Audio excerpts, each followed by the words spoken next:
आप सभी भाई बहनों का धर्म दर्शन की ज्ञान संदेश कक्षा में एक बार फिर स्वागत है। आज की चर्चा विहित कर्मों को लेकर करने जा रहे हैं। देखिए, मनुष्य जोनि कर्म जोनि है, इसलिए प्रत्येक कर्म सोच समझ कर करना चाहिए। अन्यथा कर्म फल सिद्धांत के अंतर्गत जैसी जैसी स्थितियां बन जाती हैं, उसके अंतर्गत ही मरने के बाद की अगली जोनि का निर्धारण होता है। इसलिए हम अपनी चर्चाओं में विशेष रूप से ब्रह्म मुहूर्त ज्ञान उपदेश कक्षा में यहाँ हम विस्तार से इन सभी स्थितियों पर चर्चाएं रखते हैं कि विधि विधान के अंतर्गत ही विहित कर्म करो। विधि कहते हैं कानून को, विधान एक व्यवस्था है, व्यवस्था का विपर्य कर्म फल सिद्धांत की स्थितियाँ हैं।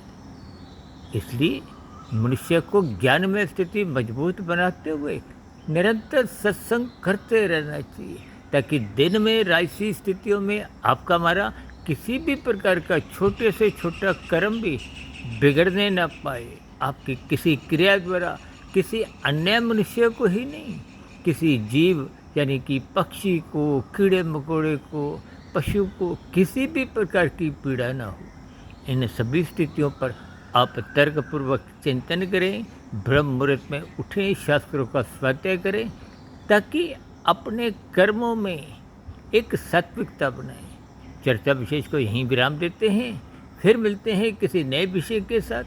तब तक आप अपने आध्यात्मिक मित्र सुधीर भाटिया फकीर को इजाज़त दें। वीडियो विशेष को सुनने के लिए बहुत बहुत धन्यवाद।